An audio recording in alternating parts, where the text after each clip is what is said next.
En, en la definición, podemos establecer a la inmunización materno-fetal como una producción materna de anticuerpos hacia un antígeno de membrana de los hematis fetales, que este va a ser de origen paterno y que la mamá debe estar previamente sensibilizada para manifestar una enfermedad.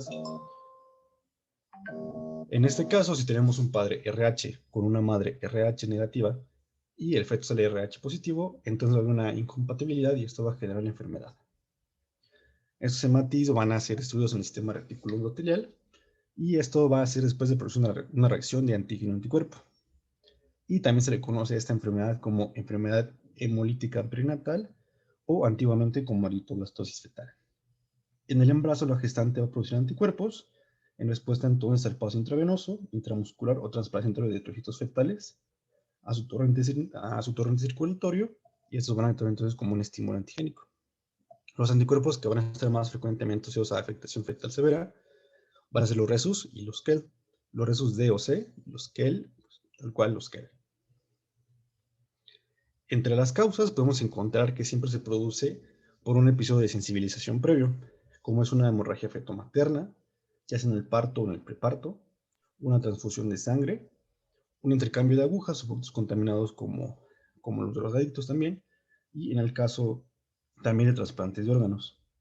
Sin embargo, también se menciona que hay otros eventos sensibilizantes, que esto lo veremos más adelante, pero se los menciono de una vez, como es el parto o cesárea de un feto RHD positivo, un aborto, un embarazo ectópico, procedimientos invasivos, como una biopsia coreal, aminocentesis, muerte de un feto inútero, presión cefálica externa, traumatismo abdominal materno, así como hemorragia anteparto. Pero los veremos más adelante.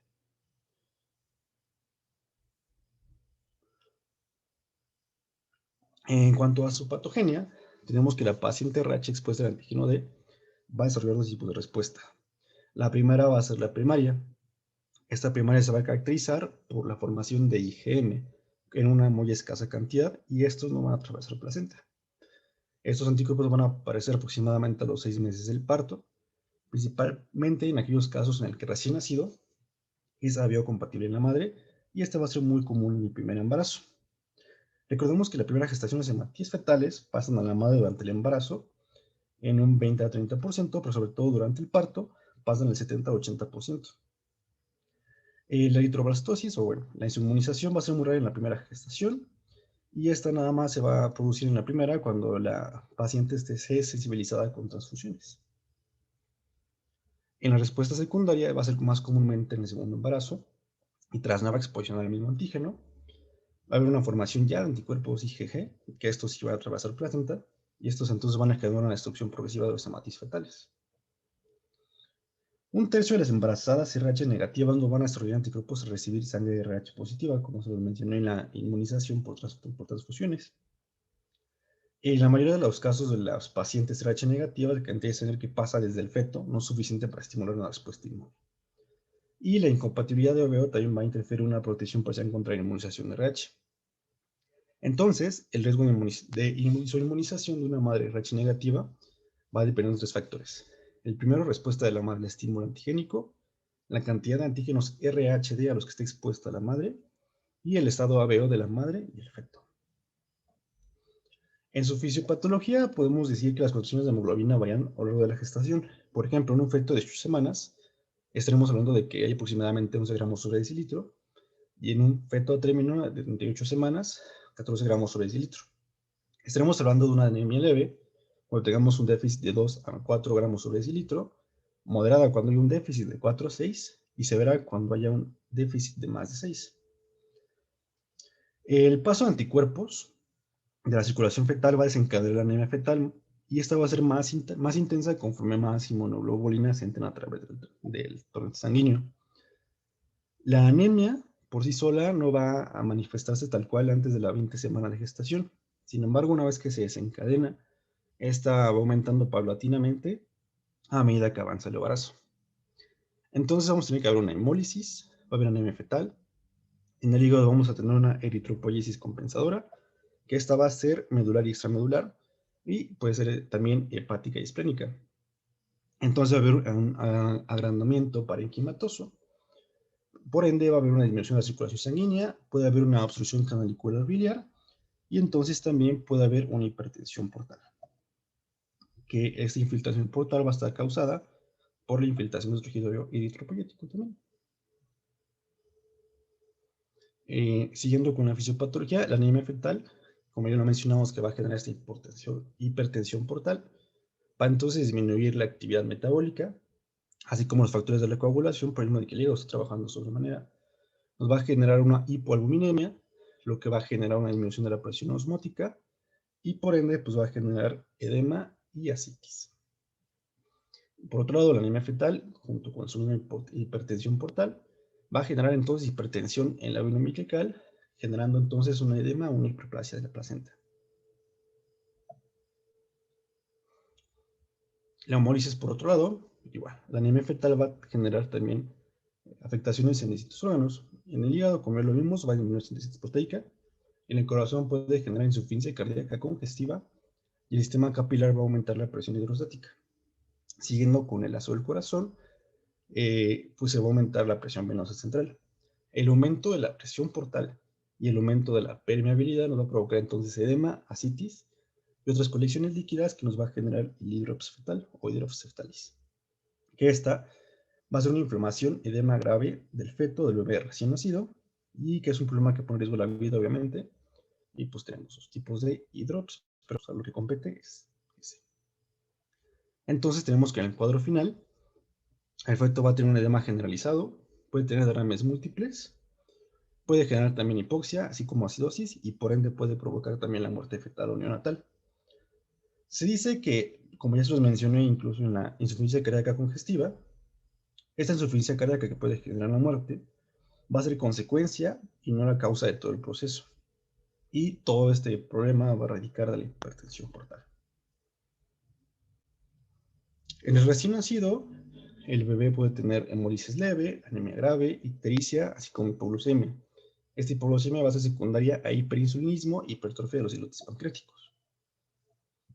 En el caso de la ictericia, en los casos leves, puede no estar presente debido a que la placenta elimina la bilirrubina no conjugada.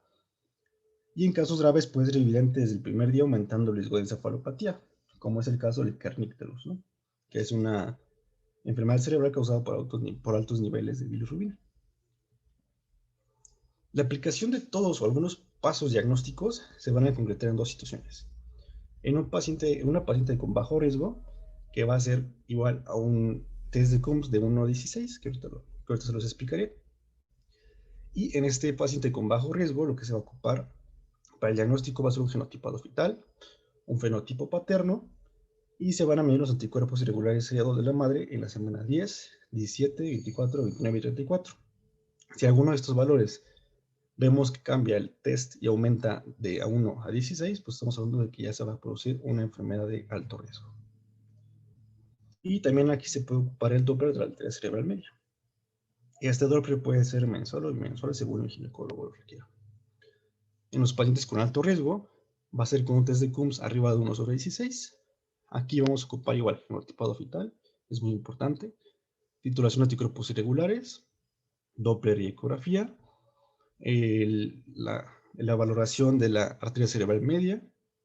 También vamos a buscar en el Doppler y la ecografía el hidrops y el líquido amniótico. Y se puede realizar la foliculocentesis, que iremos desglosando cada uno de estos pasos diagnósticos.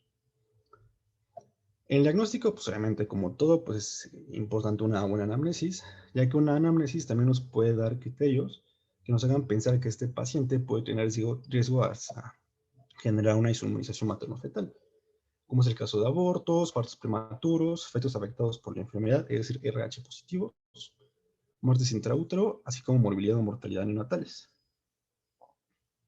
Es importante reconocer que si en algún punto la paciente nos dice que ya tuvo un caso de hidrops o muerte fetal, perdón, la posibilidad de muerte intraútero en otro feto de RH positivo va a ser de 90%.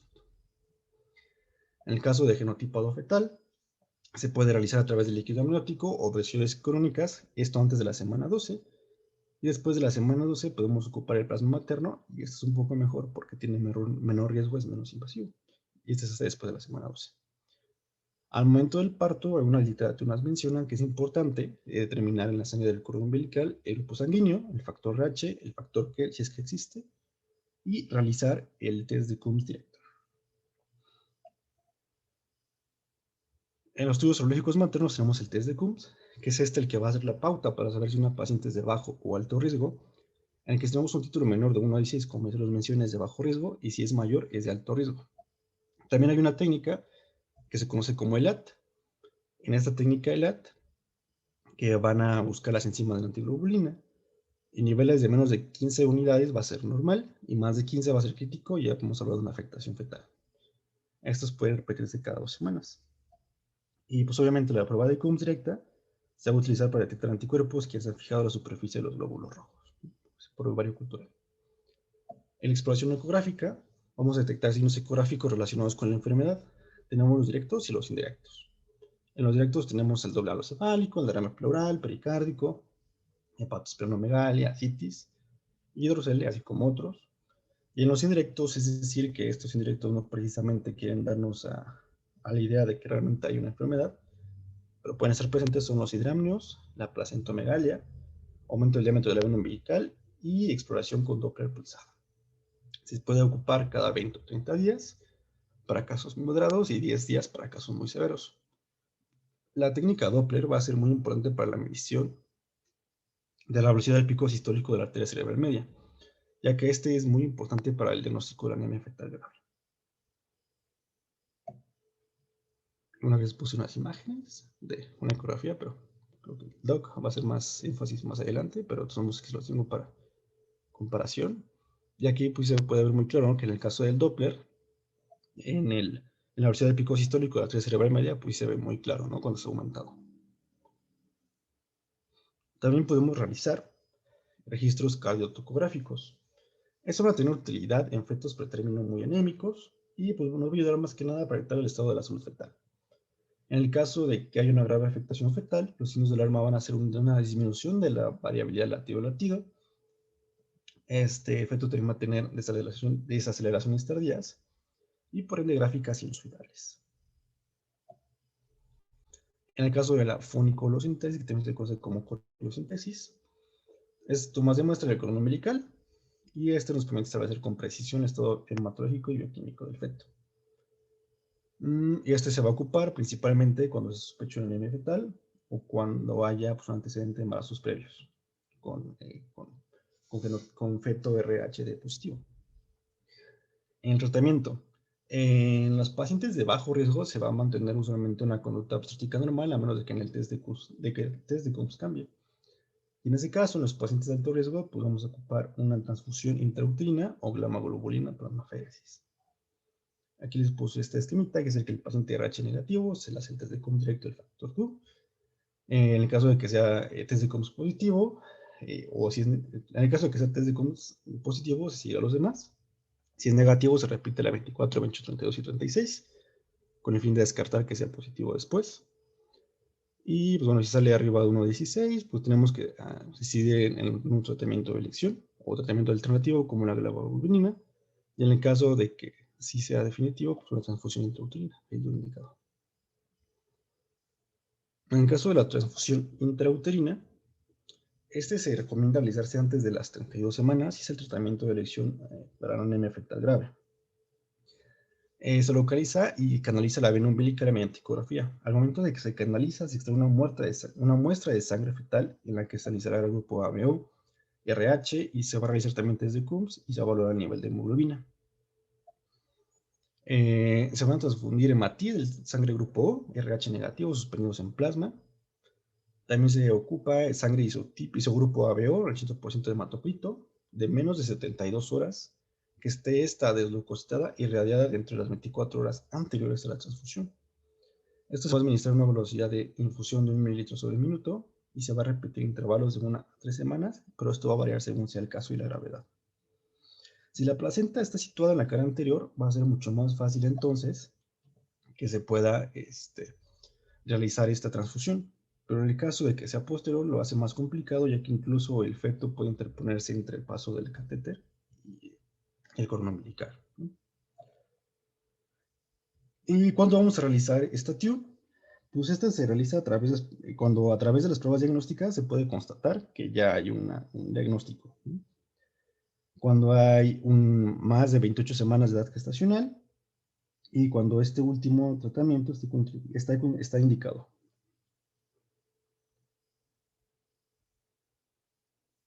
También tenemos como tratamiento alternativo la inmunoglobulina intravenosa y la plasmaféresis. Esta va a ser una alternativa a la TIU.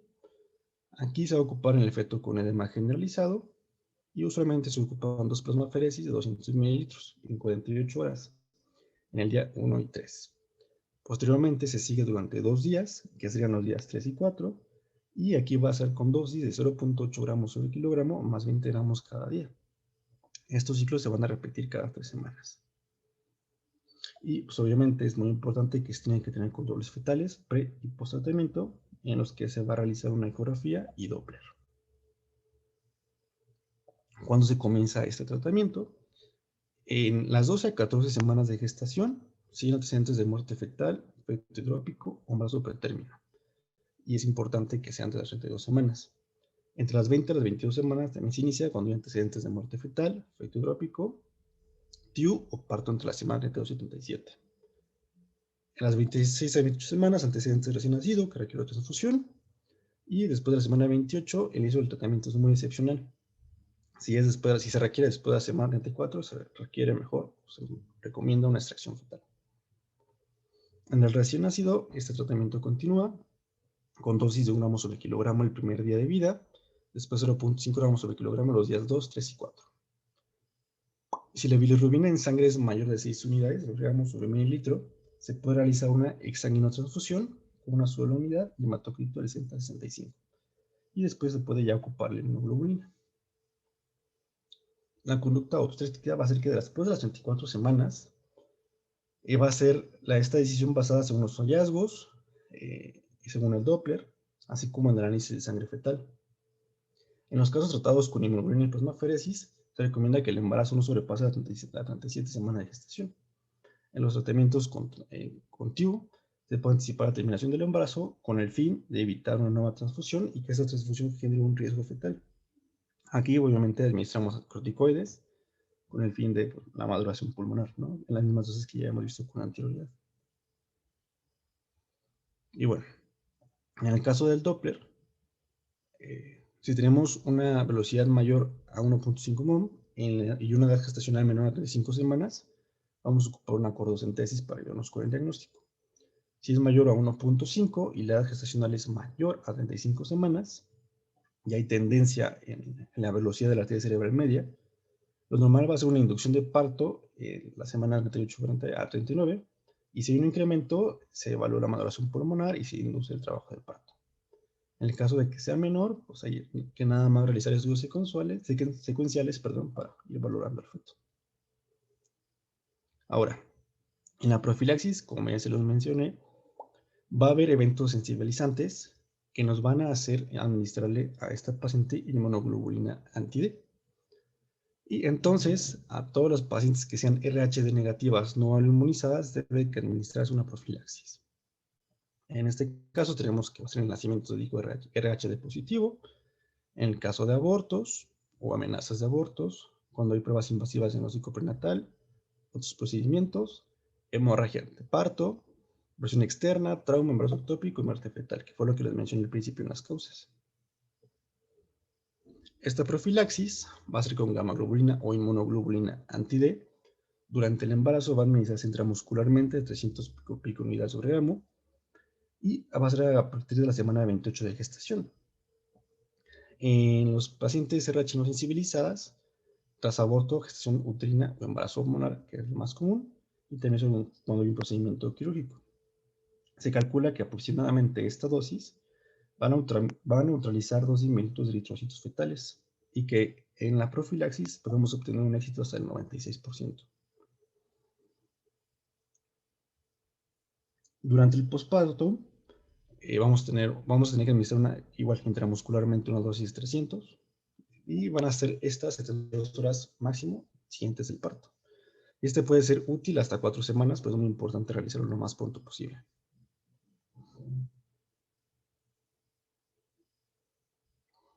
También se va a administrar hemorragias fetomaternas, en el caso también de una muerte inútero, un desprendimiento, un traumatismo. Se va a realizar un test de Kleihauer, que es lo que nos va a valorar la hemoglobina F en torrente sanguíneo materno. Y aquí se va a ocupar 20 unidades de gramo de gamma globulina anti-D por mililitro de hemorragia. Aquí vamos a hacer como tipo resumen el manejo de la gestante RH negativa no sensibilizada, que en el caso del primer trimestre, es decir, menos de 13 semanas, tiene un embarazo molar, ectópico, amenaza de aborto. Hay que aplicar anti-D 150 en las primeras 32 horas del evento. Si no, se vigila en las condiciones obstétricas adecuadas. Si hay hemorragia en el feto de la madre, si sí, se aplica anti-D 300. Y si no hay no, se aplica igual 300 a las 26 semanas. En el caso de que, de que se haya hemorragia, se pregunta la edad gestacional, el momento de la hemorragia. Si es entre las 3 y 20 semanas, aplica anti-D a las 24 semanas. Si es entre las 21 y 27, aplicar la anti-D 13 semanas después. Y si es de 26 semanas, se maneja la feminización del embarazo. 28 semanas, perdón. En el caso de que no, pues se finaliza el embarazo. Si se hace una prueba de Roset, que si es negativa, se aplica anti-D las primeras 72 horas del evento, y si es positiva, se valora la hemoglobina F y se aplica según resultado de 10 miligramos por cada mililitro de sangre fetal. Y eso es todo.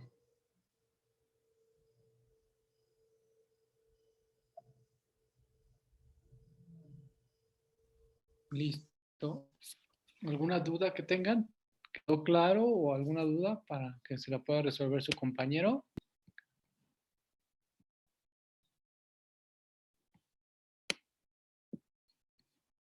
¿Todo bien?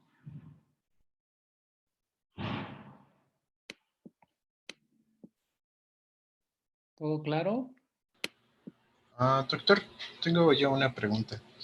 En estos pacientes, en la práctica clínica, ¿qué tan frecuente es ver ya el caso de ictericia y hiperbilirrubinemia en el bebé? En el bebé, bueno, gracias a Dios es muy raro, gracias a Dios es muy raro, pero lo más frecuente es que O negativo lo van a ver ustedes sí ven el O negativo. Entonces, esta clase es muy importante. Ahorita les voy a aclarar los otros puntos, ¿no? Un poquito más especializados, pero ustedes van a ver O negativo. Ustedes en primera línea, en el servicio social, en el internado, en su práctica diaria, como médicos generales, si es que la ejercen, en lo que están preparándose para el ENAR, van a ver O negativo. Gracias a Dios, la secuela o los estadios avanzados son muy raros verlos ya actualmente. Pero el error número uno es que no aplican la vacuna, no aplican el ROGAM. Ese es el error número uno. No, sigue habiendo isoinmunización, sigue habiendo. Casos graves son muy pocos. De hecho, yo te puedo decir que ¿qué le puedo decir? Como 2 en 5 años, lo he visto, graves, así que se necesita transfundir. De hecho, mi compañero es el que en la raza, el doctor Toño Helwe, es el que realiza las transfusiones ahí en la raza. Entonces, apenas hicieron una, entonces serán como 2 casos en 3, 4 años. Es muy raro ver casos ya graves. Sigue habiendo anemia y positivos sigue habiendo. El error número uno es la no aplicación del ROGAM.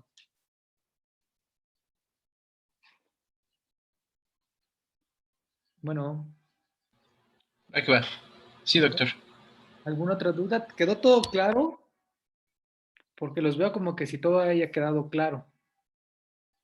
¿Sí? Bueno, vamos a empezar con las preguntas entonces.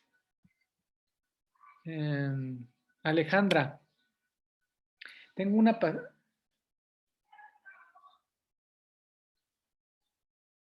Ale, ¿estás presente?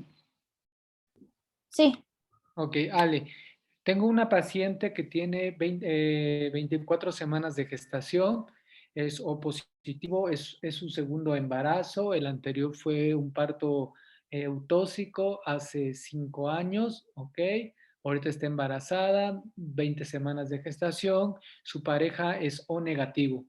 ¿Qué actitud vamos a tomar con ella? ¿Qué laboratorios les vas a pedir? Pero dijo que ella es O positivo, ¿no? Así es. Y el esposo es O negativo. ¿Qué vamos a hacer con ella?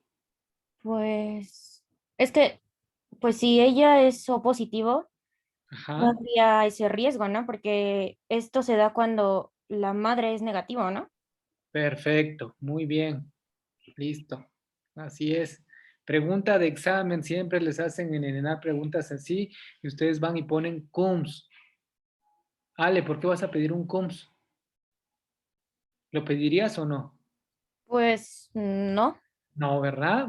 Con seguridad dilo, ¿por qué no lo vas a pedir? porque la madre es RH positivo. Ajá. Y así el esposo sea OHJKL negativo, ¿nos interesa algo para su inmunización? No, No, ¿verdad? Entonces, con toda seguridad. Bueno, Daniel Verasaluce dice. Sí, aquí estoy. Ok, Daniel, tenemos una paciente que tiene 20 años de edad, que es su primer embarazo, Ok. es O negativo, Ujú. y vuelvo a repetir, vamos a ponerle que tiene 20 semanas de gestación, O negativo.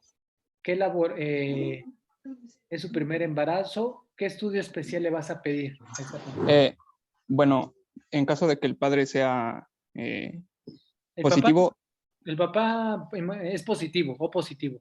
bueno, pero de todos modos pasaría como en el primer caso, no, no habría necesidad de mandar ningún test especial porque al ser el primer embarazo sería la primera vez que se entra en contacto con ese antígeno. Entonces no habría como tal ese riesgo de contraer la enfermedad, sino hasta un segundo embarazo porque se requiere un contacto previo.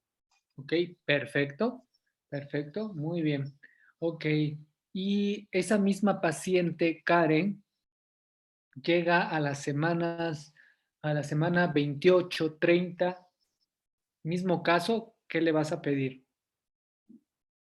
¿Se queda así? Pues sí, porque sigue siendo el primer embarazo, ¿no? Ok. ¿Tú qué opinas? Ay, ¿tú qué opinas, Eric? Pues realmente consideraría que sí se le podría realizar algún tipo de estudio como el CUMS, dado que como ha continuado el embarazo, puede que en algún punto sí haya tenido contacto con la sangre ¿cómo se llama? Del producto. Entonces sería como para prever también en algún segundo embarazo, ¿no? Así es. Aunque en la guía de práctica clínica vi que Ah, exactamente. tuvieras, ¿Qué dice la ten- guía de práctica clínica? que tenías que de entrada darle la inmunoglobulina anti-D. Ok. Y lo del CUMS era el CUMS, el anti-D ay, dije, me acuerdo, había por ahí otra cosa, creo. Daniel, ¿tú qué dices la clase? ¿Qué opinas?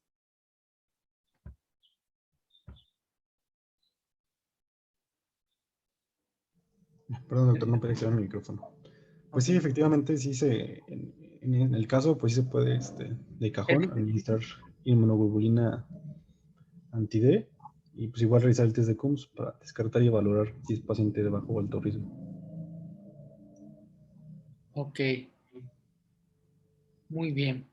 Bueno, pero ¿qué opinas tú? ¿Qué dice la guía de práctica clínica que la tienes como biografía? Específicamente de qué, doc, es que me perdí un poquito. De que tiene 28, ya una paciente que es su primer embarazo, es O negativo, nunca antes se había embarazado, su pareja es O positivo. Me comentaron que no había necesidad de hacer el CUMS y ahorita que tiene 28 semanas, si hay algo especial que hay que hacerle. Pues es que tenía que haber estado sensibilizada para que Mm, realmente tener un riesgo, ¿no? Pero sin embargo, sí, desde la guía de práctica clínica, que sí mm. tenía que administrarse inmunoglobulina anti-D Ok, para prevenir. ¿a las Y cuántas semanas? ahí era, este, antes de la semana 28, no me equivoco. ¿Sí? ¿Seguro? ¿Qué El- dice el Clínic de Barcelona que te lo mandé?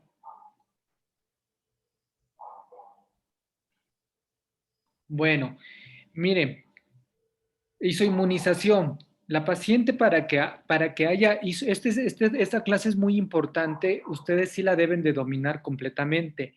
Dentro de los factores de riesgo que nosotros preguntamos o dentro del interrogatorio que nosotros hacemos a nuestras pacientes, en muy raros, nosotros no nos metemos como en medicina interna o como pediatría, que nos marca que, o sea, no nos metemos con grandes cosas como si su casa construida de ladrillo, ¿no? Letrina, ¿qué otra cosa? Que si pavimento, no porque no le tomemos importancia. Esto es un poquito como sarcasmo. ¿Por qué? Porque lo que quiero, que lo más importante que nosotros preguntamos en obstetricia, aparte de los antecedentes ginecobstétricos, aparte de antecedentes personales patológicos, si padece alguna enfermedad, ¿ok? De procedimientos quirúrgicos, principalmente a nivel abdominal, por lo que ya hemos comentado en las patologías obstétricas que están relacionadas, ¿ok? Un punto muy importante que no se les debe de olvidar preguntarle a su paciente es siempre el grupo RH, siempre, ese va de cajón. En obstetricia es un pecado no preguntar grupo RH, ¿ok? Si es algún otro tipo de grupo RH, ya pasó la prueba. Cuando nos dice la paciente que O es O negativo, ahí está la situación, porque las pacientes O negativo, como dijo Ale, son susceptibles a tener este padecimiento que es isoinmunización. Actualmente no debemos de tener isoinmunización, debemos de tener cero isoinmunización. Sigue habiendo isoinmunización porque o dos cosas, o no preguntamos el grupo RH en la paciente, nunca damos la profilaxis adecuada o nunca tenemos el cuidado de manejar este tipo de pacientes. Una vez que tengan una paciente O negativo, lo más importante es determinar si es su primer embarazo, segundo o tercero. Ojo, siempre que dicen que es primer embarazo, siempre que dicen que es primer embarazo, hay que corroborar que no haya habido abortos. ¿Por qué? Porque los abortos para nosotros en obstetricia se manejan como embarazo, o sea, como antecedente de embarazo. Por eso siempre decimos gesta 2, aborto 1. Y por lo regular, las pacientes u otras especialidades, bueno, más que nada los pacientes, un aborto no lo consideran como antecedente de embarazo. Por eso nosotros debemos de recalcar si hay antecedentes de aborto.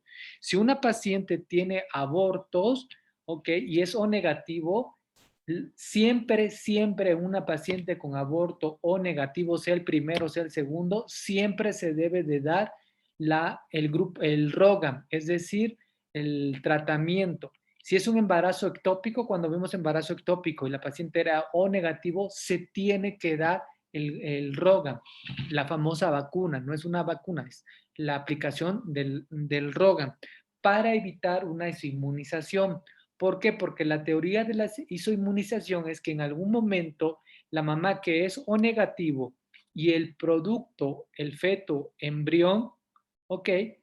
Si es de otro grupo sanguíneo, en algún momento puede haber contacto, ¿ok? Principalmente en amenazas de aborto, amenazas de parto pretérmino o en cualquier evento donde un desprendimiento placentario, ¿ok? En una placenta previa, en cualquier situación donde haya contacto, un sangrado o contacto con sangre materna y fetal, puede llegar a provocar una isoinmunización.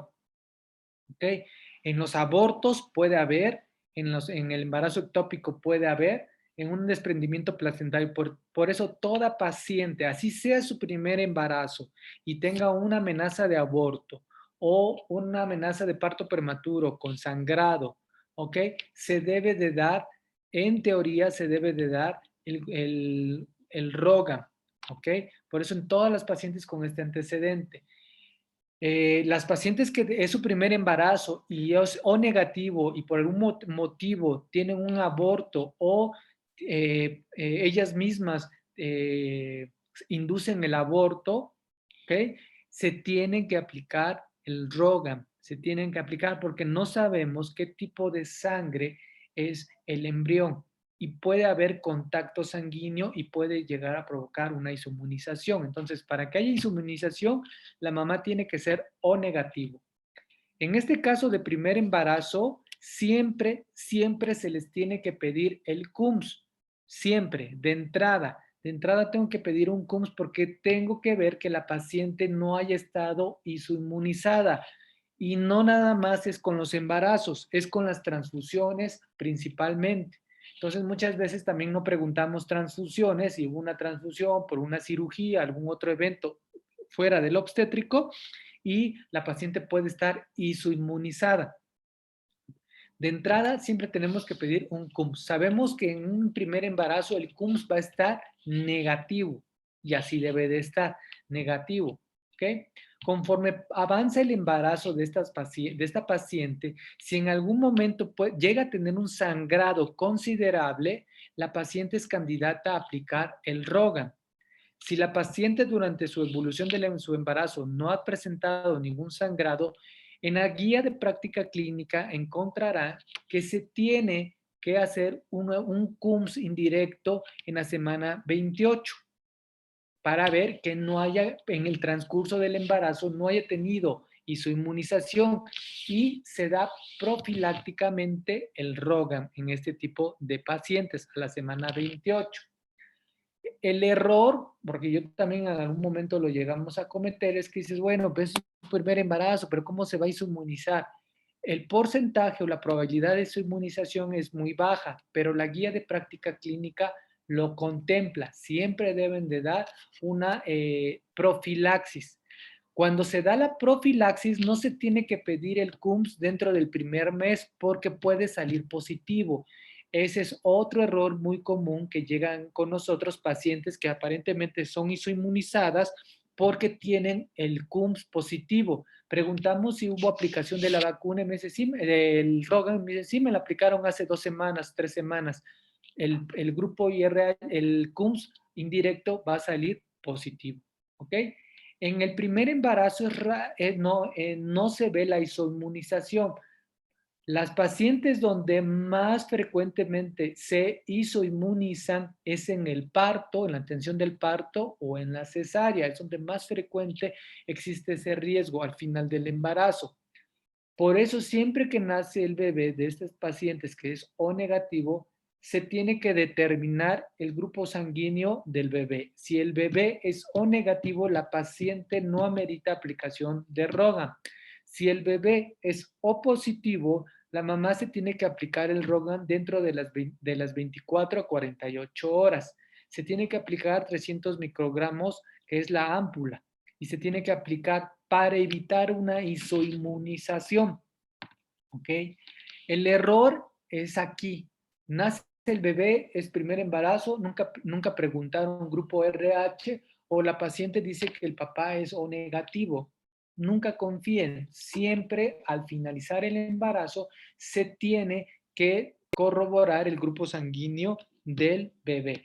Y en caso de que sea O positivo, se tiene que aplicar el ROGAM. Siempre se tiene que aplicar el ROGAM. Si el bebé es O negativo, no se aplica. Si es O positivo, se tiene que aplicar el ROGAM. El error, cuando no se aplica, viene en el segundo embarazo. Recuerden que la sensibilización que se hace en primer embarazo, cuando hay contacto con la sangre fetal, ¿okay? Se provoca una reacción antígeno-anticuerpo y se producen inmunoglobulinas M. Las inmunoglobulinas M no pasan la barrera placentaria, por eso no atacan al bebé. En el segundo embarazo, si la mamá queda isoinmunizada, ya para ese tiempo ya tiene inmunoglobulinas G. Estas sí pasan en la placenta. En el segundo embarazo, la paciente sí tiene un bebé que es O positivo,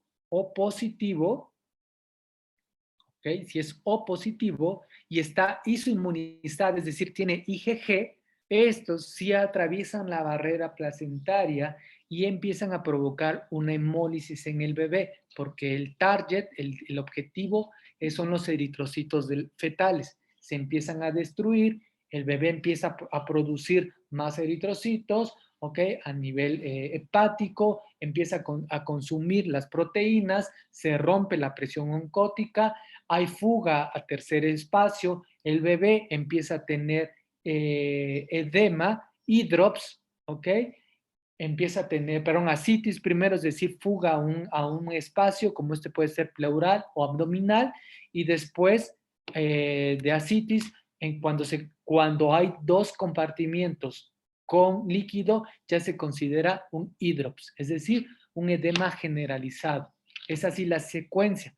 Gracias a Dios, muy raras veces llegamos a este nivel, pero para evitar esto, el médico de primer contacto es quien tuvo que haber tomado las decisiones, es decir, voy a tomar un CUMS, corroborar que esté negativo, dar la profilaxis a la semana 28 o antes en caso que la paciente haya tenido un sangrado de consideración. Como a veces estos pasos no se realizan, la paciente en un segundo embarazo nos llega isoinmunizada. ¿Ok? Por eso es muy importante. Si el CUMS, cuando la paciente llega en su segundo embarazo, siempre tenemos que pedir el CUMS. Cuando el CUMS sale menor a 1,16, se considera de bajo riesgo. Cuando el CUMS se considera por arriba en 1,16, se considera positivo. Una vez que se considera positivo, al embarazo lo tenemos que estar al bebé lo tenemos que estar revisando cada 15 días aproximadamente y tenemos que evaluar el pico de la arteria cerebral media. Aquí suceden dos cosas. Nosotros no sabemos nada del bebé, pero pueden pasar dos cosas. Si la mamá es CUMS positivo, pero el bebé es O negativo, ¿qué creen que va a pasar?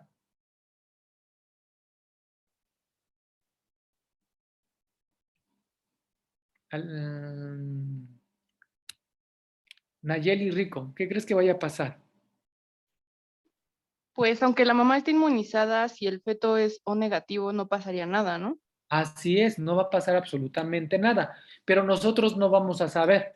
Nosotros en ese momento no sabemos nada. Por lo tanto, seguimos y siempre vemos que el bebé ni tiene ascitis, ni tiene hidrops, ¿ok? Ni tiene derrame pleural, ¿ok? Ni tiene placentamegalia, ¿ok? No tiene ninguna de estas situaciones y el pico de la arteria cerebral media siempre se va a mantener normal. En el otro caso, si el bebé es O positivo, pero nosotros no sabemos nada, lo único que sabemos es que la mamá es CUMS positivo, tenemos que estar vigilando. Y aquí se abre la disyuntiva en los bebés que pueden llegar a provocar anemia severa o anemia leve. La gran mayoría van a llegar a desarrollar anemia leve.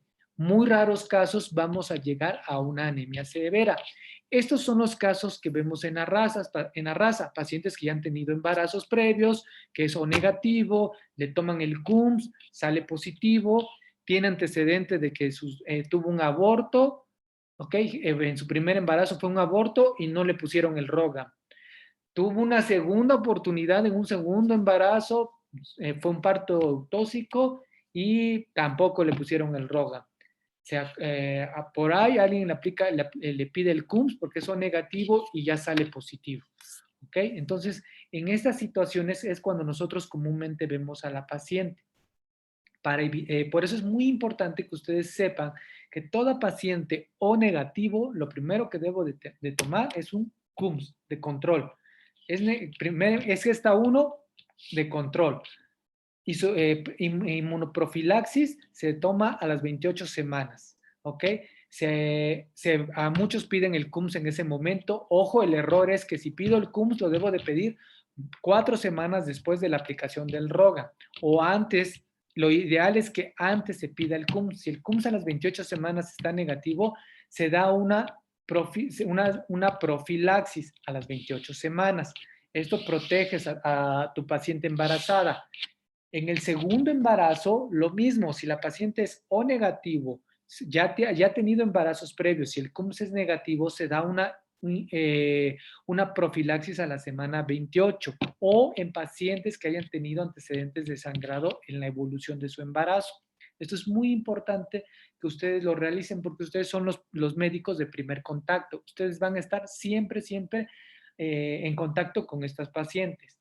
Ya las pacientes que están isoinmunizadas, pues ya ¿qué le hacemos? Le aplicamos le damos el Roga, pues ya no tiene ninguna finalidad.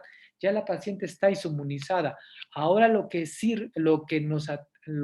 tenemos que vigilar es que el bebé no haga una anemia severa. Aquí es donde entra lo que comentaba Daniel, que es hacer el pico de la arteria cerebral media. Voy a poner compartir pantalla. Yo tengo ahí una duda Dime. en eso. ¿Cómo es que supuestamente ¿cómo se llama? ¿Qué? La velocidad de, ¿cómo se llama esta cosa? ¿Qué es? Velocidad sistólica máxima. Ajá, ¿cómo es que puede determinar la anemia? Si en algún momento, en algún punto leí que el único marcador que te puede dar, o tú puedes deducir si hay anemia o no, es la hemoglobina. Bueno, sí, efectivamente. Es lo ideal. Bueno, ¿ya se comparte mi pantalla?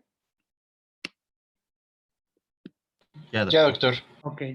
No voy a tener páginas ahí prohibidas. No sé qué. Ok. Déjenme, ¿dónde está? Aquí. Bueno. Listo. ¿Cómo es? Ok, bueno. Antes, cuando yo era residente, se tenía que hacer una amniocentesis y hacer una densidad óptica de líquido amniótico para determinar si había... Era una cosa así media rara y ya. Justo cuando yo hago la residencia de medicina fetal es cuando da el boom de la arteria cerebral media. ¿Y cómo es esto? Bueno, la arteria cerebral media, lo que se hace es que la arteria cerebral, lo que medimos es la velocidad con la que viaja la sangre en esa arteria. O bueno, no nada más en esa arteria, en cualquier arteria. El Doppler lo que hace es medir la velocidad indirectamente. Medimos la velocidad con la que viaja la sangre a través de cocientes y de ecuaciones. Ya se sabe, ya se determina cuáles son los valores de esa ecuación y nos da una velocidad. Lo que se hizo es que se midieron velocidades de las arterias y de cada arteria hay un promedio, hay un rango de normalidad. Cuando el bebé tiene anemia, ¿los eritrocitos están aumentados o disminuidos?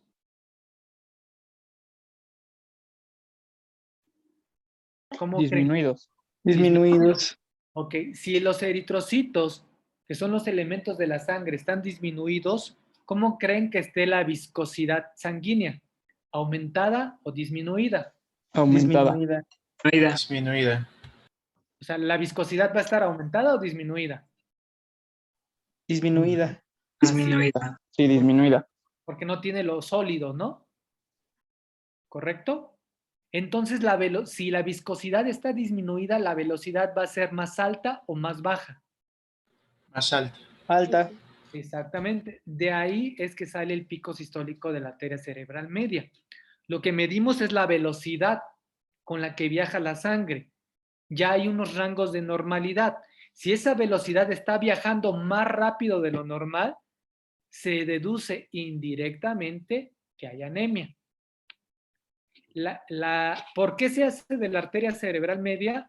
Porque clínicamente, bueno, ultrasonográficamente es más fácil y es más confiable para poderlo realizar. En este momento se hicieron que el pico de otras arterias, incluso de la arteria cerebral anterior, la arteria cerebral media, la posterior, la que en estudios fue más reproductible fue la arteria cerebral media.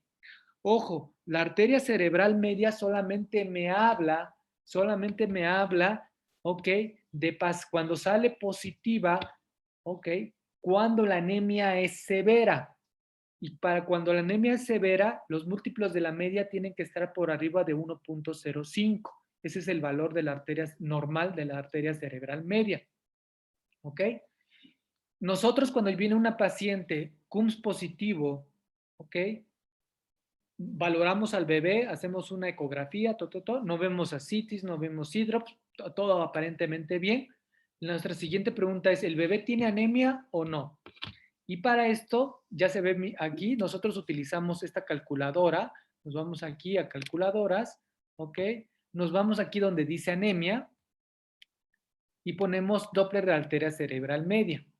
Supongamos que el bebé tiene 28 semanas, le hicieron el CUMS indirecto y tiene un pico sistólico de la arteria cerebral media para esa edad, más o menos 29 es normal.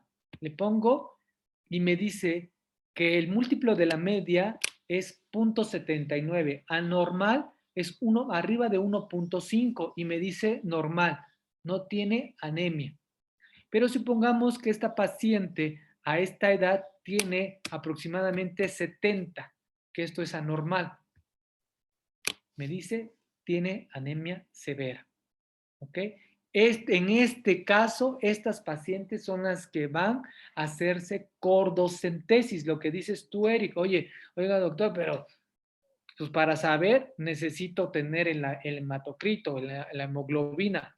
A estas pacientes yo les voy a tomar la cordocentesis y ahí sí los mando al laboratorio, me dicen en ese momento cuánto es el valor de esa hemoglobina y cuánto es lo que se tiene que transfundir. ¿Ok? ¿Listo, Eric? Sí, ya me quedó Cuando claro. nosotros tenemos una paciente, por ejemplo, tiene 30, que más o menos es normal. Ojo, la paciente no quiere decir que esté completamente normal, simplemente quiere decir que la probabilidad de una anemia severa es baja. La probabilidad de una anemia leve sí está presente. Gracias a Dios, la gran mayoría de estos bebés nacen, necesitan 1 o 2 transfusiones, fototerapia y se acabó. La gran mayoría, en el 90% de los casos, sale adelante. Los casos severos, es lo que preguntaba Iván, ¿qué tan frecuente era? Que son raros, gracias a Dios, es cuando salen con una anemia leve que me dice que necesita una transfusión. Honestamente, yo no hago las transfusiones, las hace mi compañero Tonio Gelo, es un muy buen médico. Él, de hecho, ya está haciendo cirugía fetal, ya está en un posgrado de cirugía fetal. Él es el que realiza las transfusiones y él es el que realiza el cálculo. ¿Cómo hacemos el cálculo? Aquí hacemos el cálculo. ¿Cuánto se va a transfundir? De acuerdo al volumen, va a ser de acuerdo al peso fetal estimado, de acuerdo al cociente del hematocrito deseado, ¿ok? Son los factores que yo voy a determinar para cuánto es lo que se le va a transfundir, ¿ok? En nuestra paciente. Gracias a Dios también ya tenemos calculadoras donde todo esto se hace matemáticamente y nos da los mililitros que se tienen que transfundir en el bebé. ¿Okay?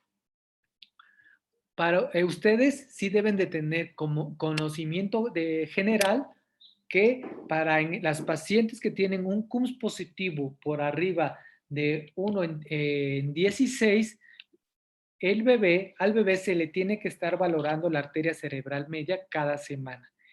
Lo normal es que el pico de la sistólico de la arteria cerebral media sea menor a 1.5 múltiplos de la media. Cuando es por arriba de 1.5 múltiplos de la anemia, quiere decir que el bebé tiene altas posibilidades de que tenga anemia severa. Este paciente, este bebé es candidato primero a hacer una cordocentesis para valorar su hematocrito, que es lo que dice Eri, y de acuerdo a su resultado es la cantidad de sangre que se va a transfundir en ese mismo momento. Gracias a Dios, la gran mayoría de los casos no llega a esta situación. ¿Ok? Pero esto ya no debe de existir. Y si sigue existiendo es porque el médico de primer contacto nunca preguntó grupo RH de la paciente. Nunca aplicó el Rogan, ¿ok? Profilácticamente, o nunca aplicó el Rogan cuando nació el bebé, o nunca preguntó qué tipo de sangre fue el bebé cuando nació el producto del primer embarazo. O es una paciente O negativo que tuvo un ectópico y nunca aplicaron el Rogan. O tuvo un aborto y nunca aplicaron el Rogan. sea su primero, segundo, tercer embarazo y haya cursado con un aborto, se tiene que aplicar el Rogan porque desconocemos el tipo de sangre, desconocemos si hubo contacto. ¿Va? ¿Alguna duda o pregunta?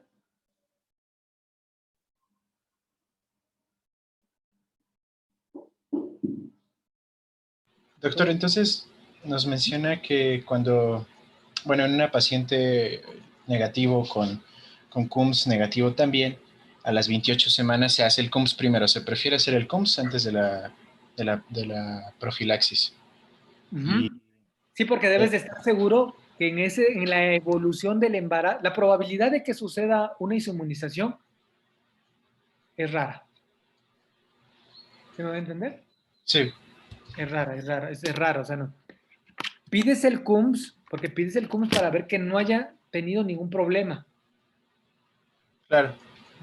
Porque si Ok. ya está inmunizada, que es raro, ¿por qué? Porque si está inmunizada, pero tú tienes que tener la base. CUMS negativo, doy profilaxis.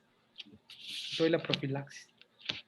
Ha habido error, porque yo también te voy a ser honesto. Yo cuando en un principio, donde yo me formé, eran un poquito más estrictos y de que no, ¿cómo vas a pedir? ¿Para qué vas a dar? Si tienes un CUMS negativo, ¿cuál va a ser la finalidad de bla, bla, bla, bla, bla?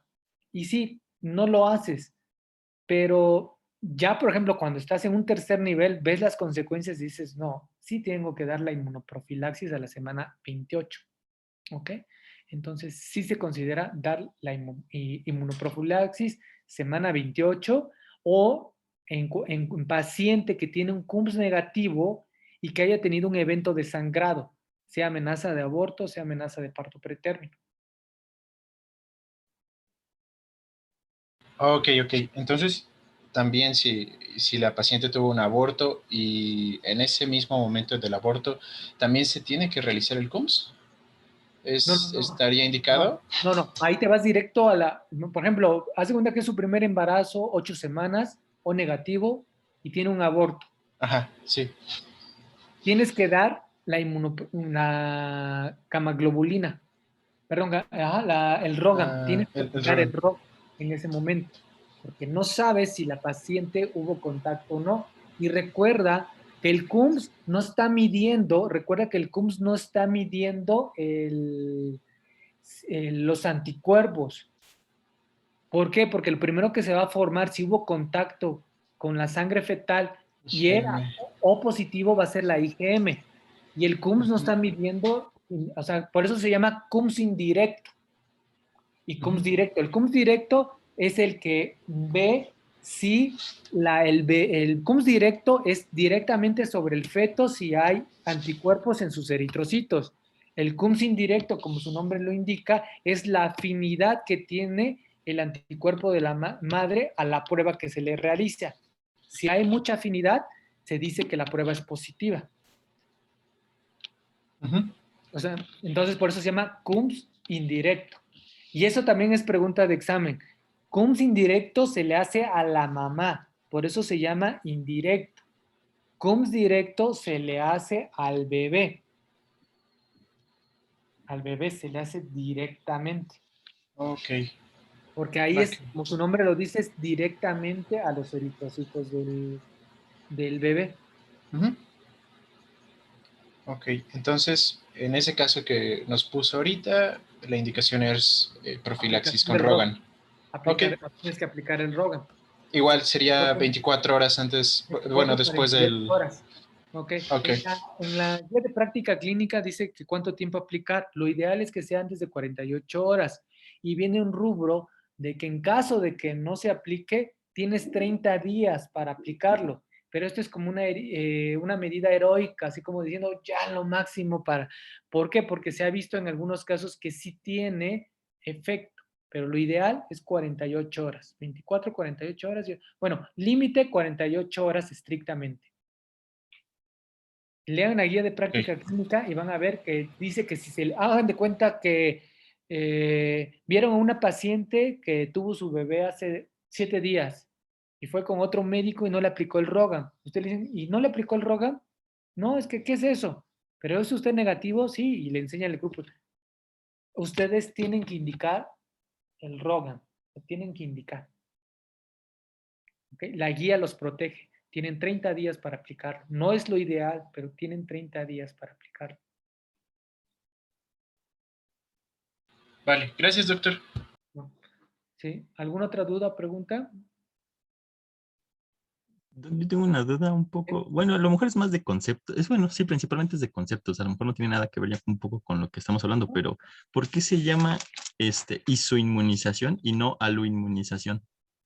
ISO porque es diferente. Es que había Bueno, leído que, técnicamente ALO es... Ajá. es que había visto que pues isoinmunización es cuando produces los anticuerpos en respuesta a antígenos ISO sí, derivados tiene razón, ajá. derivados de tu mismo cuerpo. Entonces la mamá es la que está produciendo los anticuerpos, pero está reaccionando a un antígeno que es externo a ella, que en este caso es del bebé. Por Así lo es. tanto, técnicamente tendría que llamarse aloinmunización, ¿no? Ok, no discuto contigo. Si tú quieres llamarlo. No, pero entonces, bueno, nada más mi idea era entonces, ¿es correcto decir isoinmunización? Bueno, nombre del padecimiento es isoinmunización materno-fetal. Va. Bueno, Sí. sí es que tenía esa duda, doctor. Vale, gracias. Sí, viendo, no pasa nada.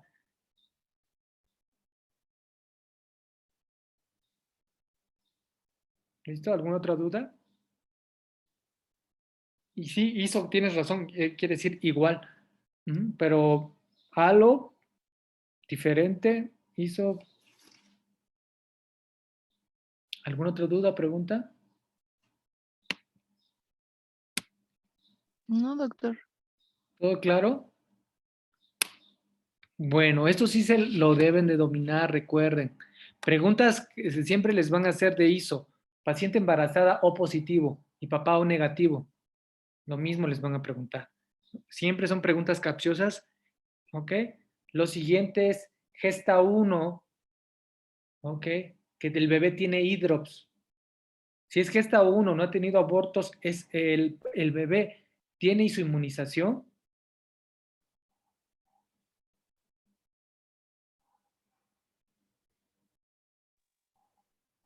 Pues no. No. Entonces, ese hidrops, ¿por qué es?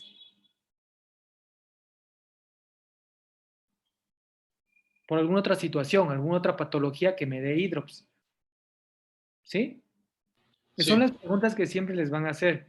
La otra es igual gesta 2 o gesta 1, aborto o negativo, y siempre les preguntan qué van a hacer. El error no es no aplicar el Rogan. Ectópico, aplican Rogan. Siempre que cuando sea un negativo, porque si es O positivo, el doctor me dijo que voy a aplicar Rogan. No. Siempre todo es O negativo, en los pacientes O negativo. También si es A, eso vale también. A negativo, O negativo, vale, ¿eh?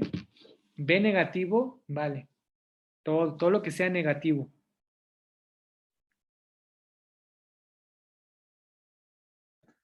Oiga, doctor, yo tengo una duda quizá algo rara.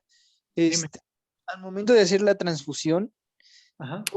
¿cómo funciona para que ya no ataque? Porque le vamos a dar del mismo tipo al bebé, ¿no?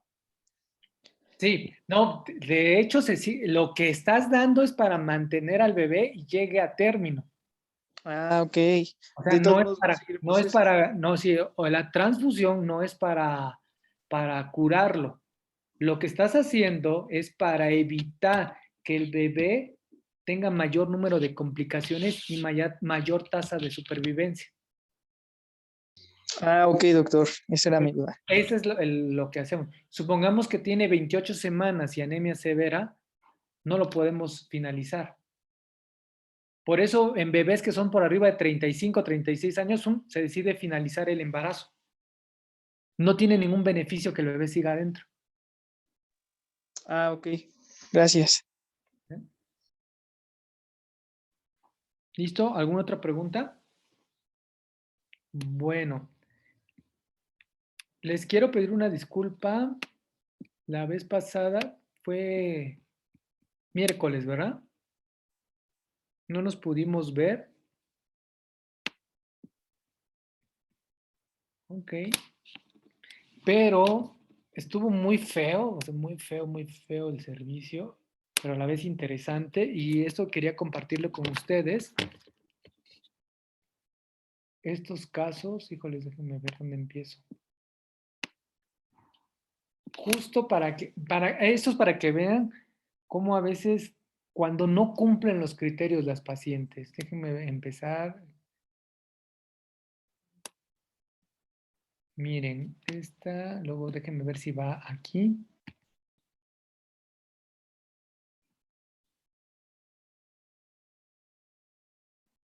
Acá está, ahí vamos.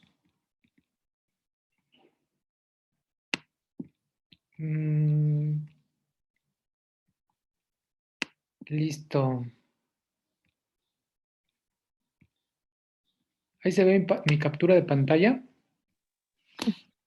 Ok. Vean a esta paciente. ¿Cómo puedo subrayar acá?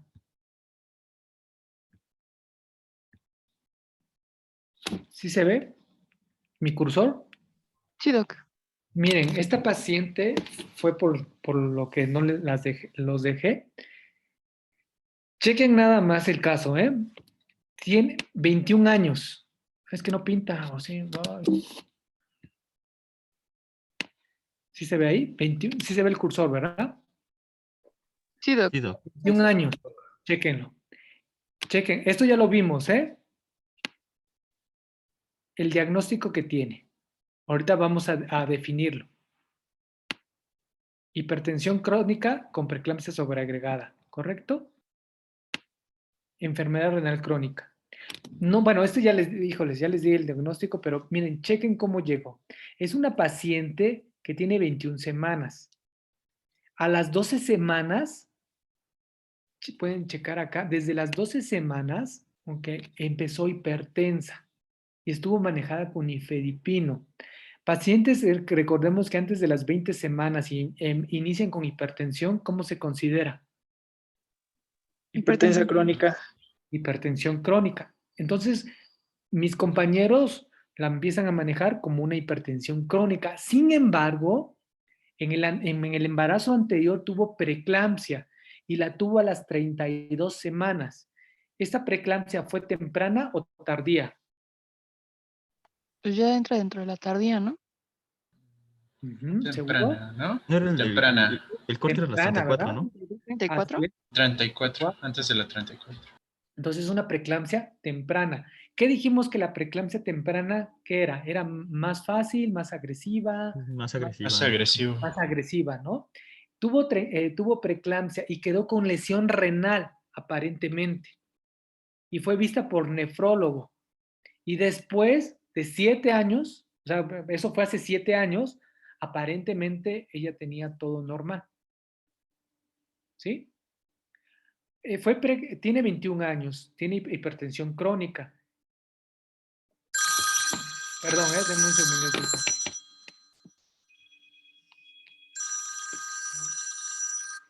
Bueno.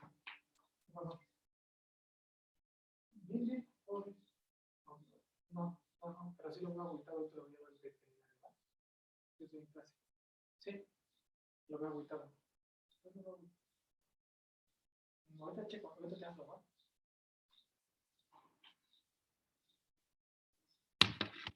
Perdón, ¿eh? Entonces, tiene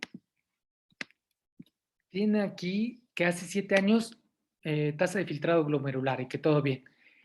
Fue preeclampsia antes de las 32 semanas, ¿ok? ¿Cuál es la recurrencia?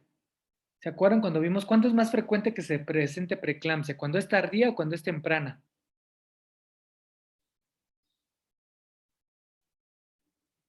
Bueno. Cuando es tardía.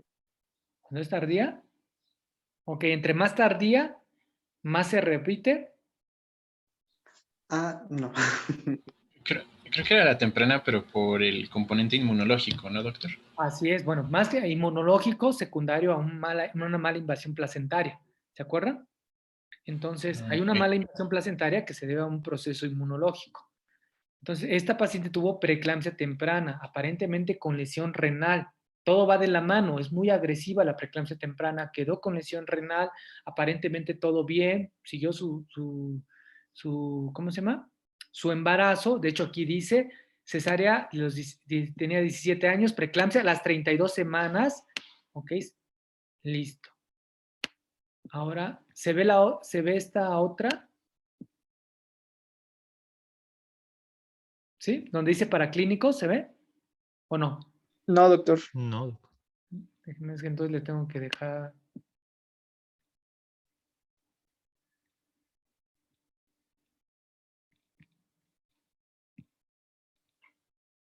¿Ya se ve? Cuando dice para clínicos. Ya. Ok. Ay, es que no sé cómo quito esta cosa. Aquí. Entonces aquí ya se ve. ¿Sí se ve mi cursor? Sí. Sí. Entonces llega el 12 de mayo, tiene una glucosa de 89. Ella llega porque estaba en ultrasonido y le toman una presión de 170 a 110. Ella es hipertensa, toma nifedipino, ¿ok? Y tiene una glucosa de 89, una creatinina de 1.5, TGO de 21, TGP de 24, bilirrubina total de 0.30, plaquetas de 283,000. Ella está con 3 antihipertensivos. Ella era hipertensa. Llegó a las 12 semanas. A las 18 se interna porque 18 semanas se descontroló la presión. Cuando llegó con nosotros ya tenía una creatinina elevada. Desde las 12 semanas tenía una creatinina de 1.8. ¿Eso es normal a las 12 semanas?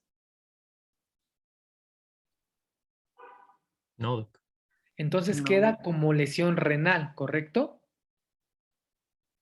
Si es hipertensa y tiene una creatinina elevada, muy probablemente esa paciente sea hipertensa por una lesión renal. Llega ahora nuevamente por descontrol de la presión, llegando la presión a 170 a 110. Y con estos laboratorios. La pregunta es, ¿este laboratorio de creatinina por qué es?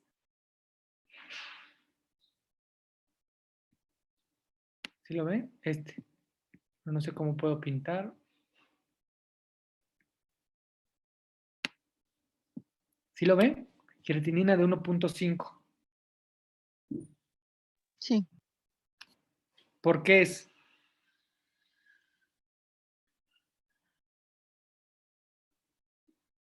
Ella tiene lesión renal, tiene insuficiencia renal. ¿Es normal este valor en el embarazo? No. No. ¿Cuáles son los criterios de severidad? Tener la creatinina elevada. ¿Arriba de cuánto? 0.8.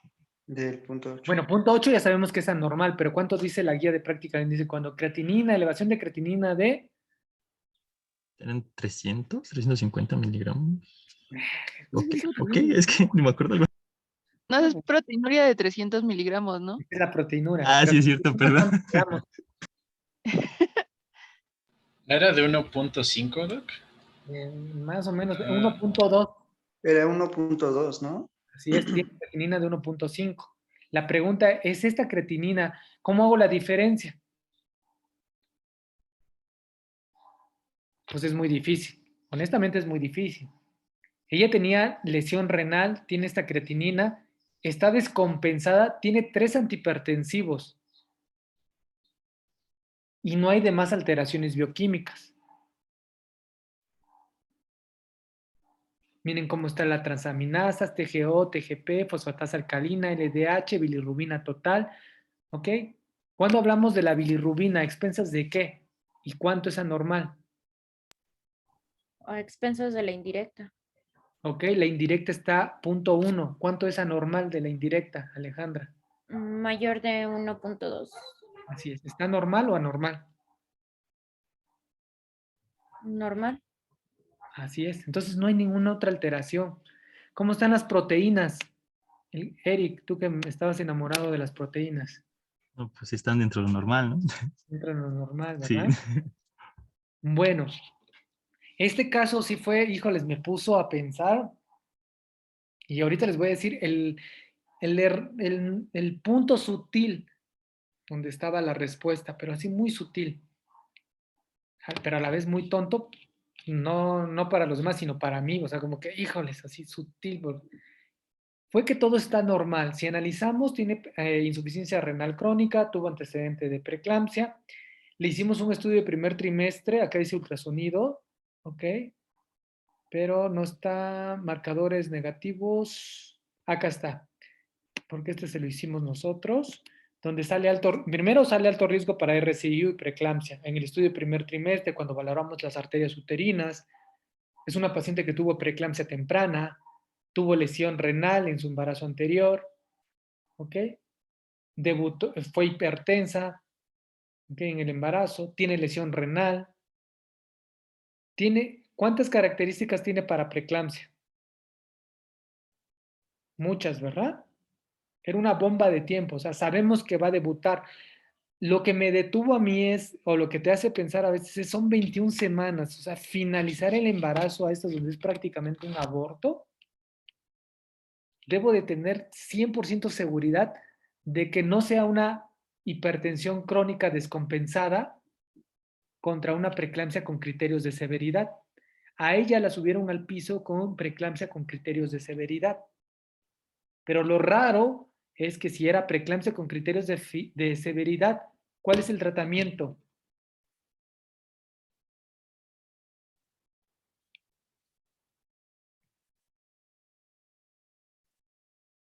El que tiene en su foto, el que está pensando en un restaurante, creo que es Italianis.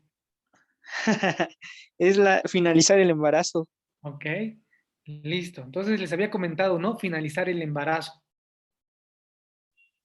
¿Sí? ¿Correcto? Sí. Pero entonces, ¿por qué la paciente está en piso?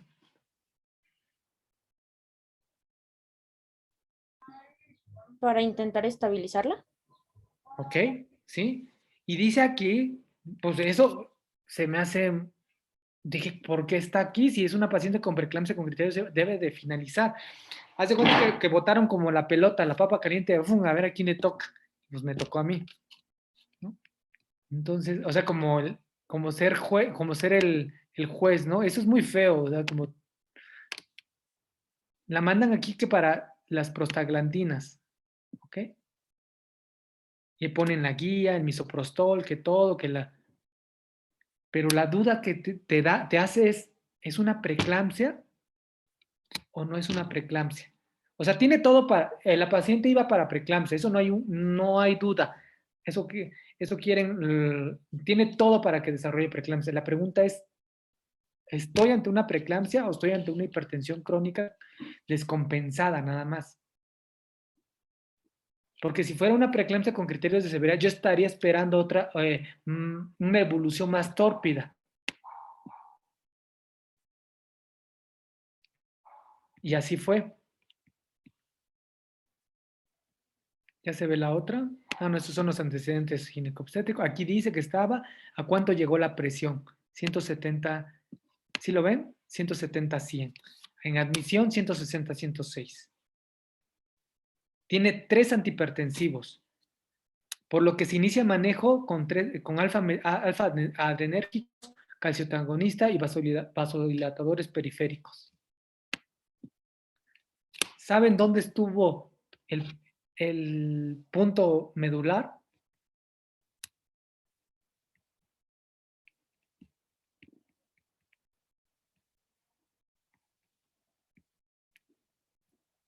Bueno, no se emocionen tanto. Ya digan, ¿no? Ya digan, porque ya nos queremos ir a comer, dice. Listo. Aquí, en esta paciente. La vamos explorando. Yo la recibo así, 140, 100.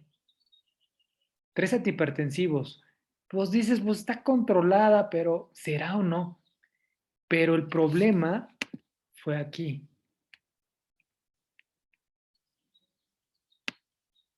Ahí donde está.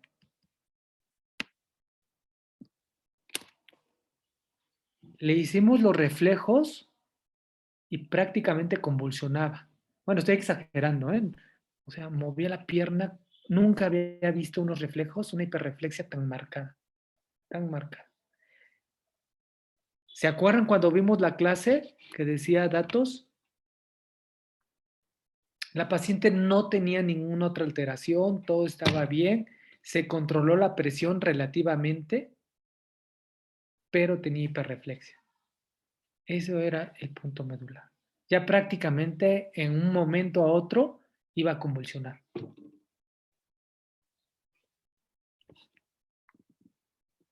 ¿Qué le hacemos a esta paciente?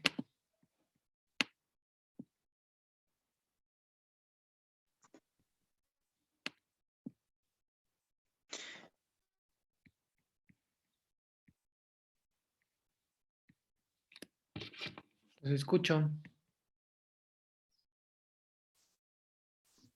Pues No sé. finalizar el embarazo, ¿no? Y no sé si... Ok, sí, pero ¿cuál es el ¿Puedes tratamiento? explicar ¿Cómo el cómo sulfato le de ibas a magnesio? ¿Cómo le ibas a estabilizar? Con sulfato de magnesio, ¿no? ¿Qué más?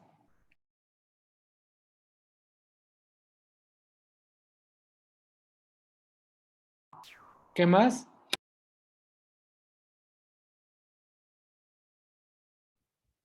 Pues la estabilización completa era la solución Harman, colocar la sonda Foley, el sulfato de magnesio, ¿qué más? ¿Qué más? ¿Qué ¿Qué más? más? ¿Qué más? Pues es que antihipertensivos también ya le estaban dando, ya tenía 3. Este, mm,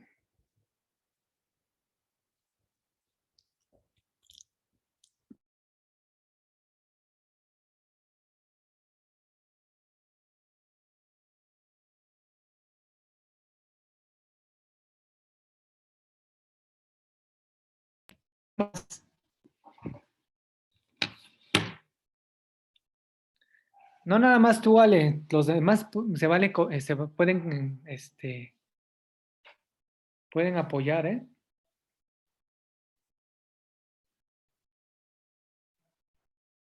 Bueno, a esta paciente se le tiene que dar sulfato de magnesio, se tiene que canalizar, ¿ok? Se tiene que finalizar el embarazo, se tiene que cuantificar la diuresis. Tenía DFH. ¿Cuál es el tratamiento ideal para evitar convulsiones?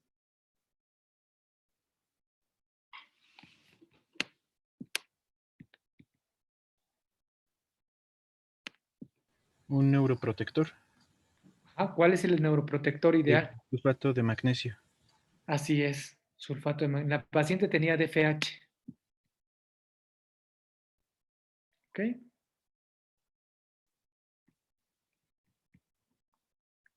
Entonces, esta paciente sí era un poquito complicada.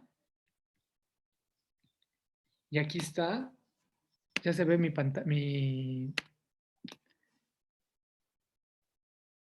aquí en el análisis, paciente clasificada como preeclampsia con criterios de severidad por cifras tensionales y clínicos, hiperreflexia. Ingresado a piso para finalizar el embarazo. Paciente con datos de preeclampsia con criterios de por cifras tensionales y por continuar con hipertensa, a pesar de 3 antihipertensivos. Ese es el análisis. El día de hoy, por presentar hiperreflexia, a pesar que no existe otro criterio bioquímico, paciente candidata a terapia intensiva, es decir, paciente que hay que finalizar. El plan era llamar a terapia intensiva porque esos pacientes tienen que estar en una unidad de cuidados intensivos, finalizar el embarazo y listo. Este fue el caso de esa paciente. ¿Listos? Bueno, los ¿Y cómo dejo por... siguió, Doc? Pues bien, aborto, fue prácticamente un aborto, todo bien, sigue hipertensa, pero ya con menos antihipertensivos, sigue con daño renal y pues se operó porque ya el riesgo de que se presentara nuevamente esta situación pues era muy alta, ¿no? La paciente tiene un componente inmunológico muy probable. Bueno, de que haya debutado con la preeclampsia, debuta nuevamente ahora con una lesión renal. Oh, ya, va. ¿Listo? Doctor, yo tengo una duda. ¿Por qué se utilizaba la fenitoína como neuroprotector? Ah, sí. Pues la misma duda lo tengo yo. No, Sí, porque de no, hecho nos lo había comentado que en alguna ocasión usted había colocado primero otro medicamento y se había saltado como este orden escalonado ujú, de primero sulfato de magnesio y luego ya te vas por otros. así es. No, no, ok, ok. El que apliqué la otra vez fue diazepam. Sí, Sí, sí, pero no, porque el la fenitoína no, fenitoína no no se figura. tiene que dar, no se tiene que dar. O sea, sí se da, pero para otras situaciones. Pero para evitar la convulsión, el número uno es sulfato de magnesio. Cuando yo fui residente, habían estas dos, sulfato de magnesio y DFH. Ambas se utilizaban. Acuérdense que ahora todo lo que utilizamos es medicina basada en evidencias. Entonces, de esta medicina basada en evidencias, se ha visto que que tienen mejor, quienes que realmente inhiben o mejoran o evitan una convulsión es sulfato de magnesio contra DFH. DFH no es malo, o sea, la teoría no es mala, se puede utilizar, ¿ok? No es mala. De hecho, en las guías antiguas todavía la pueden encontrar. No es malo, pero no tiene ningún beneficio utilizarla junto con sulfato de magnesio. Ok, vale. ¿Listo? ¿Tienen tiempo o ahí terminamos?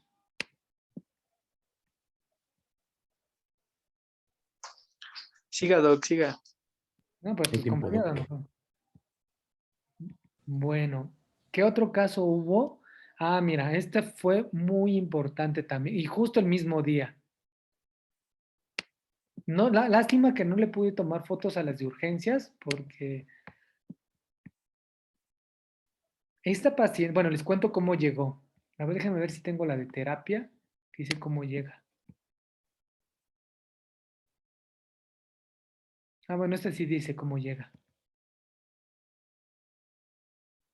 A mí ya me tocó, ya, este, ya tranquila, pero sí, pues, todavía está delicada, pero ya me toca tranquilo el caso, ya no me toca, no como este sí me tocó directo. A mí fue el que, ahora sí,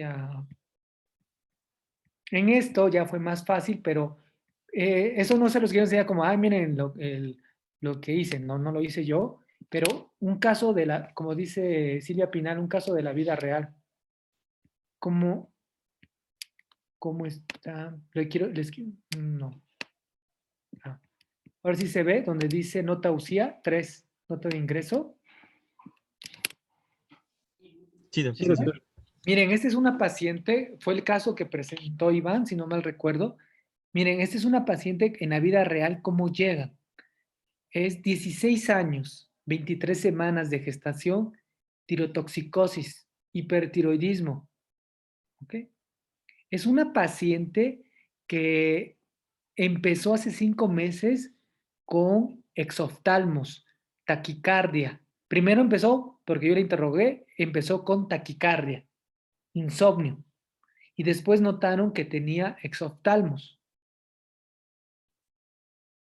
¿Qué diagnóstico llegan a ustedes? ¿Qué es lo más común? Pues hipertiroidismo, ¿no? ¿Ok?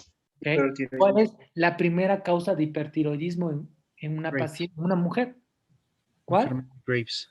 Enfermedad de Graves. La paciente tenía enfermedad de Graves. ¿Cuál es la triada para enfermedad de Graves? En teoría, El exoftalmos, el bocio bocio. y el mixedema. Así es. La paciente nada más tenía el exoftalmos. ¿Ok? Y es una paciente que es mal manejada por la pandemia, no hay consulta externa, ella antes de embarazarse tenía esto y estaba en tratamiento con tiamazol 10 miligramos cada 12 horas. ¿Ok? Y propanolol 25 miligramos. Así iba. Llega aquí donde dice padecimiento actual, porque llega al servicio de urgencias por fiebre, cefalea, palpitaciones y le faltó diarrea. ¿Qué diagnóstico es?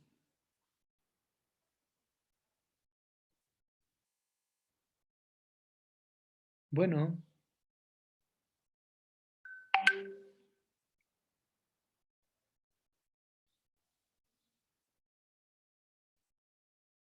Pues es una tirotoxicosis, doctor, porque la fiebre ya es de un cuadro de tirotoxicosis. así es. ¿Cuál es el primer signo de una tirotoxicosis? Signo clínico. ¿Cuál es lo primero que les dije? Cuando tengan una paciente así, La fiebre, ¿no? la fiebre, exactamente. Así es, la fiebre es lo primero. Es una paciente que es, ya, ahora sí como dicen, ya no tienen dónde perder, es hipertiroidea y tiene fiebre. Tiene fiebre. ¿Qué es lo primero que yo debo de descartar? Puede ser porque tiene amigdalitis, puede ser porque tiene diarrea por otra causa, comió algo mal, pero ¿qué es lo primero que yo debo de pensar? Una crisis tirotóxica. Así es. Ok, denme un segundito.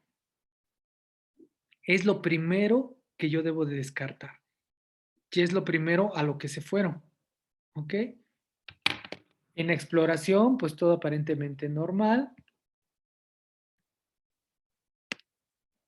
Les voy a poner la otra.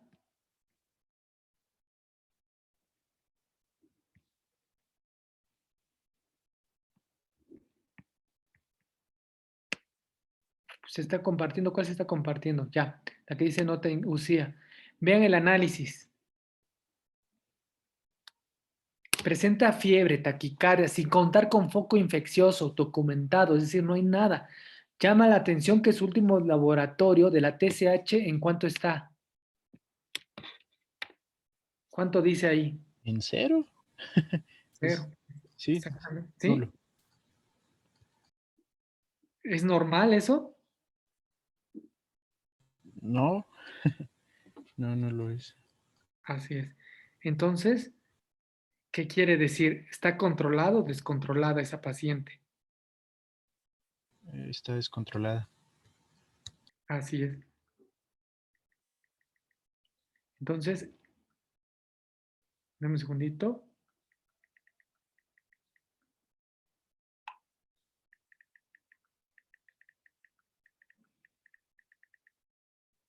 Entonces, está descontrolada. Esto fue para que vean un caso. Entonces, siempre recuerden, paciente hipertiroidea. Ah, también porque se los enseñé, no es común encontrarla así. ¿Cuándo les dije que era más común encontrar una tormenta tiroidea? En el puerperio. Ok. ¿Ella está puérpera? No, de Agua. hecho, ¿No? tiene 22 semanas. Sí tiene 22 semanas, entonces no tiene, no tiene por qué. Denme un segundo.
Bueno, perdón, ¿eh? Entonces, si checaron que esta paciente no cumple con esos criterios, está en el puerperio, ¿va? Está, perdón, embarazada. Déjame ver si...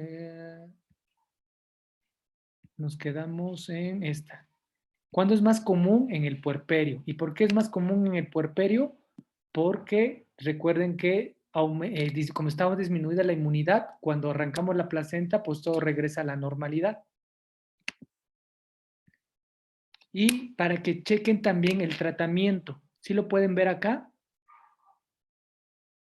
Es a base de tiamazol, ¿ok? Propanolol, hidrocortisona, paracetamol, ¿ok? Es el manejo. Gracias a Dios esta paciente no hubo necesidad de yodo. ¿Listo? ¿Alguna otra duda? ¿Preguntas con este caso? Doctor, ¿qué es Wartowski y Borg? Es el de Burch. Es el cálculo de riesgo para tormenta tiroidea. Tenemos una escala. Bueno, me suena más que nada, terapia intensiva maneja una escala. Ah, ok. De severidad. Entonces, como cumple con, o sea, esta paciente cumplía con criterios para tormenta tiroidea. ¿Va? ¿Dudas, preguntas? Bueno. Entonces, si no hay ni más dudas, nos vemos para el miércoles, ¿va? A las 8 de la mañana. Sí, doctor. Va, doctor. Listo.